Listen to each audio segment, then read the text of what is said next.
You think speaking gives you power. It doesn't. Because the moment you start explaining yourself, you lose control of the frame. Now you're reacting. Now you're defending. And the one who defends is already weaker. Every reaction is a leak. People don't listen to understand you. They listen to read you. Your tone, your pauses, your emotions. Everything you reveal becomes a tool in their hands. Think about the last time you argued with someone. You kept talking, trying to prove your point, explaining, justifying, repeating yourself. But notice what they were doing. They weren't trying to understand you. They were waiting for you to slip, waiting for emotion to take over. Because the moment you react emotionally, you lose precision. And once you lose precision, you lose control. That's the moment the balance shifts. Not when you're wrong, but when you lose control of yourself. Control is not what you say. It's what you refuse to say. Silence makes people uncomfortable because silence gives them nothing to work with. No reaction, no validation, no weakness. And when people can't read you, they start projecting. And projection reveals more than truth ever could. When you stay silent in the middle of tension, something strange happens. The other person starts filling the space. They talk more, explain more, expose more. They begin to reveal things you never asked for. Why? Because humans hate uncertainty, and your silence creates uncertainty. So they rush to destroy it. And in doing that, they destroy their own position. Silence is not passive, it is pressure. Most people are predictable. Push them, they react. Ignore them, they chase. Give attention, they relax. Take it away, they panic. It's a pattern, and once you see it, you can't unsee it. They think they're choosing. They're not. Look closely at any emotional reaction. Anger, jealousy, defensiveness. It feels spontaneous, but it's not.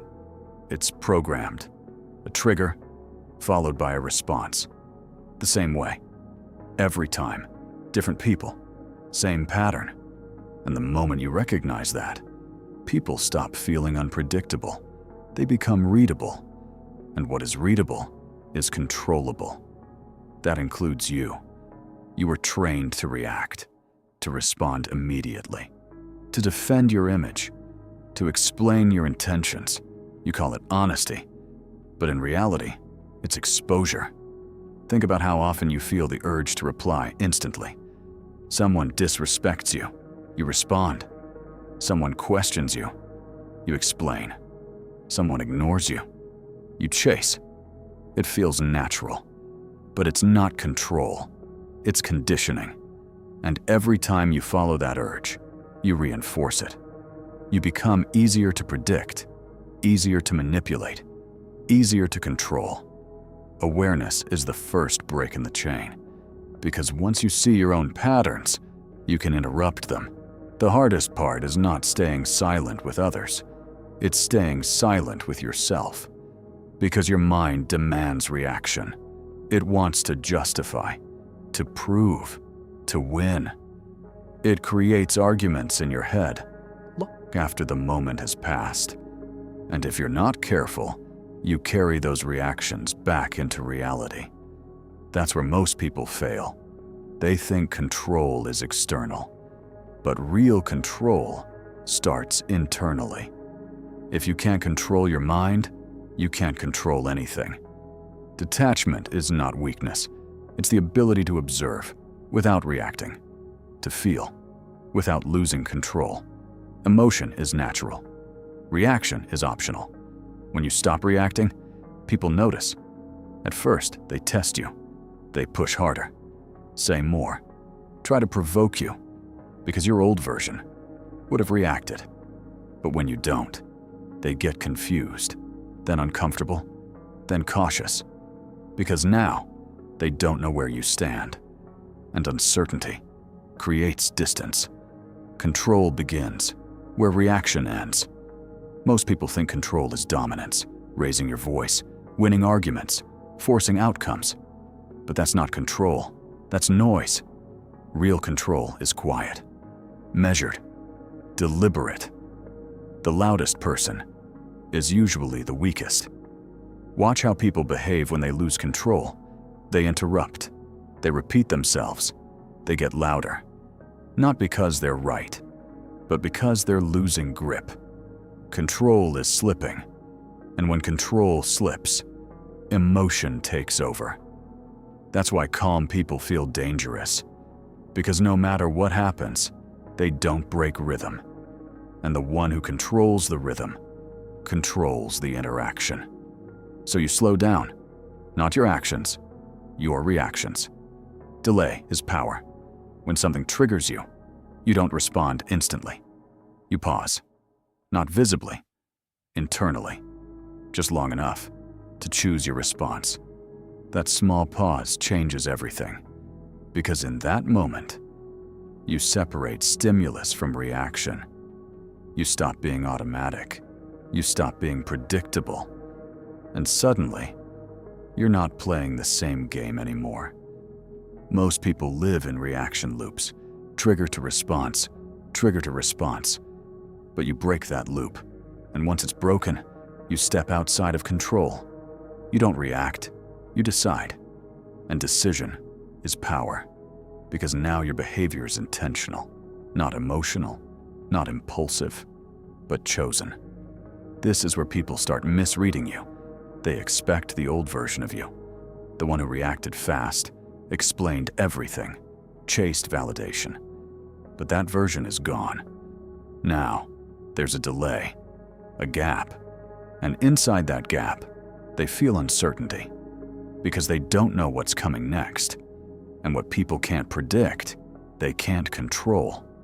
Unpredictability is leverage. You don't give full reactions anymore. You give fragments, short answers, controlled expressions, just enough to maintain presence, but never enough to expose yourself. And something unsettling happens. People start talking more, trying to figure you out, trying to fill the silence, trying to pull a reaction from you. But you don't give it. You let them work. You let them reveal. You let them show you who they are without interruption. Because the less you speak, the more you see. Observation is control. You start noticing things you never saw before. Inconsistencies, hidden intentions, subtle shifts in tone. Because you're no longer distracted by your own reactions. Most people miss these details, not because they're blind, but because they're busy reacting. They're too focused on what to say next, how to respond, how to win. So they miss what matters. But you don't. You watch, you listen, you collect. And slowly, you understand people better than they understand themselves. Information is advantage. And the less you reveal, the more you gain. Because every interaction becomes one-sided. They show. You see. They react. You decide. At this point, the dynamic shifts. You're no longer participating the same way. You're not trying to be understood. You're not trying to win approval. You're not even trying to control others. You're controlling yourself. And that changes everything. Because the moment you stop needing something from people, you become immune to their influence. No validation needed, no approval required, just presence and control. People don't respond to what you say. They respond to what you allow. In every interaction, there is a hidden hierarchy. Most people don't see it, but they feel it.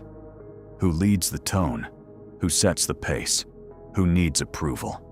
And once that structure is set, it rarely changes, unless someone breaks it. And silence. breaks everything. When you stop over-explaining yourself, something subtle happens. People begin adjusting their behavior around you, not because you ask them to, but because your presence no longer confirms their expectations. They used to predict you. Now they can't. You don't react the same way. You don't fill silence anymore. You don't chase emotional balance. So they compensate. They talk more carefully. They observe more closely. They hesitate before speaking. Not out of fear, but recalibration. You are no longer fitting into their rhythm. They are fitting into yours. That is where influence begins. Influence is not persuasion. It is adjustment. When people start changing how they act around you, without you asking, you are already influencing them. Watch what happens when you become emotionally stable in unstable situations. Arguments lose momentum. Drama loses fuel. Manipulation loses grip, because all of them require reaction. Without reaction, they collapse. And people who rely on emotional responses suddenly feel like they are talking into emptiness. That emptiness is powerful, because it forces reflection, and reflection changes behavior. You don't fight chaos, you remove its fuel. At this stage, people start testing you, not openly, subtly. Small provocations, indirect comments, emotional hooks. They want to see if the old version of you is still there, because if they can trigger you, they can place you back in the old position. The reactive one, the emotional one, the predictable one. But when nothing works, they feel something shift. You are no longer available in the same way, and that creates discomfort, because people are used to access, used to emotional access, used to reaction access, used to control access. And now, that access is gone. Unavailable people become powerful by default. You don't explain your boundaries anymore. You demonstrate them. Through behavior, through silence, through refusal to engage unnecessarily. And this is where perception changes permanently. People begin to associate you with restraint, not because you said it, but because you consistently show it.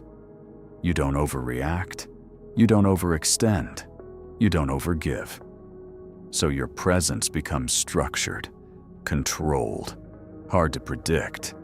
And in human psychology, unpredictability signals authority. You are no longer competing for attention. You are filtering it.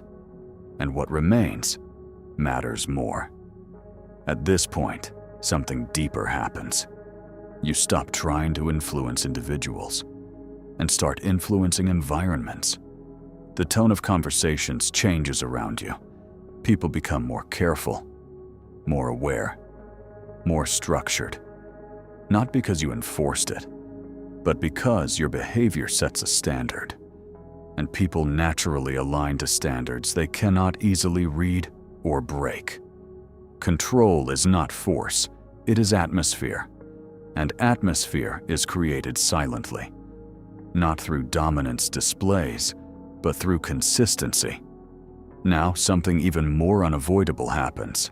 You stop thinking about control, because control is no longer something you do. It becomes something you are. You don't enter situations trying to manage them. You enter them already calibrated, already stable, already detached. And that changes everything, because now you are not reacting to the world. The world adjusts to you. You are not reacting less. You are becoming less reactive. There's a difference between behavior change and identity change. Most people change what they do, but not who they are. So they always return to old patterns, old reactions, old emotions, old impulses, because the identity remains unchanged. Behavior follows identity, not intention. This is why willpower fails. People try to hold back reactions, to force silence, to fake control. But pressure builds internally, and eventually, it breaks. Because they never became the type of person who doesn't react. They only tried not to react. And that difference decides everything. Real transformation is not suppression. It is replacement. You don't suppress the reactive self. You outgrow it. Outgrowth is permanent. Control is temporary. At some point, you stop asking, "How should I respond?" and start asking, "Does this even require my reaction?" That shift alone changes everything. Because now, reaction is optional, not automatic. And when something is optional, it loses power over you. Anger stops pulling you in. Provocation stops triggering urgency. Emotional bait stops working. Not because the world changed, but because your identity did. You are no longer the person who gets pulled into every emotional current. You observe it without entering it. Distance creates clarity, and clarity removes emotional confusion. Because most emotional decisions are made in confusion, not truth. There comes a point where your internal state stabilizes, not because life becomes easier, but because your interpretation changes. You stop assigning meaning to everything. You stop assuming intent from every action. You stop turning small events into emotional weight. And in that space, something powerful forms: neutrality. Not indifference, not numbness, but controlled awareness. Neutrality is emotional independence. And emotional independence means you are no longer negotiable. No one can pull you into reactions you did not choose. At this stage, even conflict feels different. Before, conflict demanded response. Now it simply becomes information. Someone is angry? You see it. Someone is manipulating? You notice it. Someone is testing you? You recognize it. But none of it pulls you in automatically, because you are no longer inside the system that requires reaction. You are outside it, observing. Observers cannot be controlled the same way. This is where identity begins to lock in. You no longer think of yourself as someone trying to control emotions. You become someone who doesn't enter emotional chaos unnecessarily. And people around you notice it first. They may not understand it consciously, but they feel it. You don't escalate easily. You don't get pulled into emotional loops. You don't validate every tension thrown at you. So they begin to adjust again. Not because you told them to, but because the old version of you no longer exists in their interaction with you. Identity is what others consistently experience, and consistency replaces explanation. You don't need to prove anything anymore. You simply remain consistent. And this is where the final shift happens. You stop thinking in terms of control techniques, because there is nothing left to control externally. Everything becomes internal structure. Your reactions, your attention, your engagement, all filtered, all intentional. And once that becomes automatic, you are no longer practicing control. You are embodying it. At the end of all this, nothing around you has changed. People are still the same. They still react. They still chase. They still try to pull you into their patterns. The world didn't evolve. You did. And that creates distance. Not physical distance, but psychological distance. You start seeing things differently. Conversations feel slower. Reactions feel louder. Emotions feel exaggerated. Not because they are new, but because you are no longer inside them. You are watching them happen. And once you see that clearly, you can never go back to being unconscious again.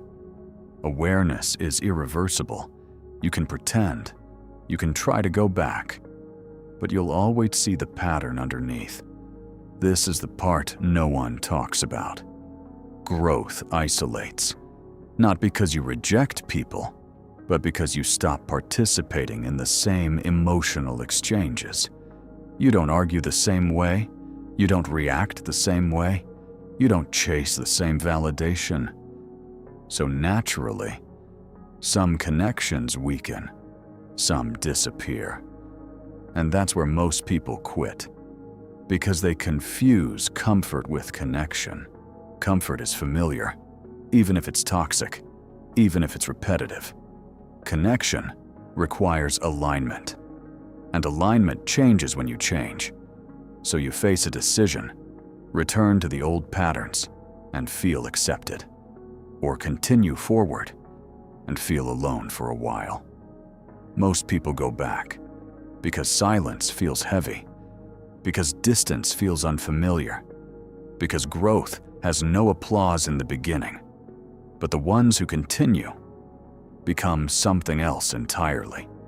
They become self-contained. They don't need constant validation. They don't need to explain themselves. They don't need to react to feel present. And that changes the way they experience everything. Approval loses value. Rejection loses impact. Noise loses importance. Because their internal state is no longer dependent on external input. They are not controlled by outcomes. They are anchored in themselves. That is freedom. Not freedom from people, but freedom from needing them to behave a certain way. At this point, you realize something simple. Most of what used to disturb you was never about the situation. It was about your reaction to it. The moment you removed the reaction, the problem lost its power. And once something loses power, it stops controlling you. Control was never outside. It was always internal, hidden behind habits, behind impulses, behind automatic reactions. And now that you see it, there is nothing left to chase. No need to prove, no need to dominate, no need to win. Because real control doesn't need to announce itself. It doesn't need validation. It simply exists, quietly, consistently, unshaken. And that's what makes it powerful. Not because others see it immediately, but because you feel it, constantly. So the next time something tries to pull you in, an argument, a reaction, a moment designed to break your composure, you'll notice it. You'll feel the old impulse, the urge to respond, to explain, to react. But this time, you pause. Not because you're forcing control, but because control is already there. And in that pause, everything changes. Because now, you are not the person who reacts. You are the person who chooses. And that is where your power begins.